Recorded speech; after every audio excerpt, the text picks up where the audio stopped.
राजकीय घडामोडींवर अहिल्यानगरचा आढावा. Ahilyanagar special report. निवडणुकीच्या पार्श्वभूमीवर सध्या अनेक घडामोडींना वेग आलाय. महानगरपालिका निवडणुकांचा बिगुल वाजल्यानंतर अनेक घटनाक्रम घडत गेलेत. तसेच महाविकास आघाडी आणि महायुतीमधील चित्र सुद्धा पूर्णपणे बदलले. त्यामुळे हे वरिष्ठ पातळीवर झालेले बदल स्थानिक निवडणुकांमध्ये सुद्धा खूप महत्त्वपूर्ण ठरतात. सोबतच अहिल्यानगर महानगरपालिका निवडणूक ही आता केवळ स्थानिक स्वराज्य संस्थेची निवडणूक राहिलेली नाही, तर ती राज्यातील मोठ्या नेत्यांच्या राजकीय निर्णयांची कसोटी ठरताना दिसतेय. एकीकडे ठाकरे बंधू एकत्र येण्याची चर्चा, त्यांची युती, तर दुसरीकडे अजित पवार यांचा स्वबळावर निवडणूक लढवण्याचा विचार. या दोन्ही घडामोडींमुळे अहिल्यानगरमधील राजकारण अक्षरशः ढवळून निघाले.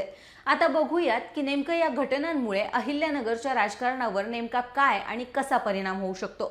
नमस्कार, मी रेश्मा आणि तुम्ही पाहताय जनता आवाज डिजिटल. अहिल्यानगर ही शिवसेनेसाठी अतिशय महत्त्वाची अशी महानगरपालिका आहे. या ठिकाणी शिवसेना उद्धव ठाकरे गटाचा पारंपरिक मतदार आहे. शिवसेनेचे अनेक निष्ठावान कार्यकर्ते अहिल्यानगरमध्ये आहेत.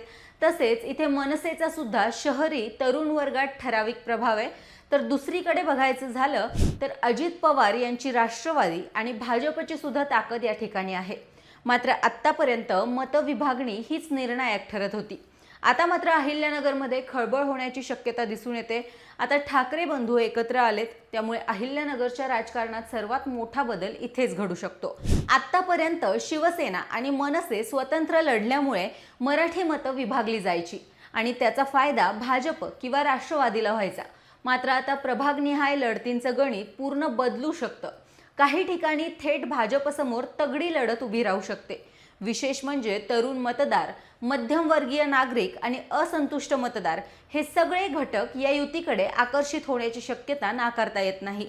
त्यामुळे या युतीचा खूप मोठा फायदा ठाकरे बंधूंना होऊ शकतो.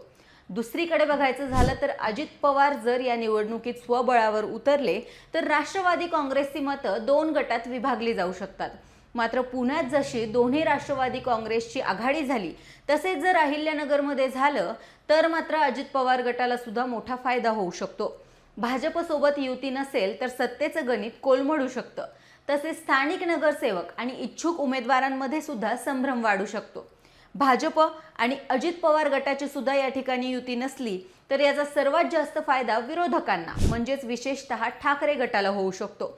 तसेच या ठिकाणी निवडणूक ही स्थानिक नेत्यांवर सुद्धा अवलंबून असणार आहे. कोण कुणाच्या सोबत जाणार, कोण अपक्ष म्हणून लढणार हे पाहणं सुद्धा महत्त्वाचं ठरणार आहे. ज्या प्रभागात मजबूत स्थानिक चेहरा असेल तिथे पक्षाचं चिन्ह दुय्यम ठरू शकतं.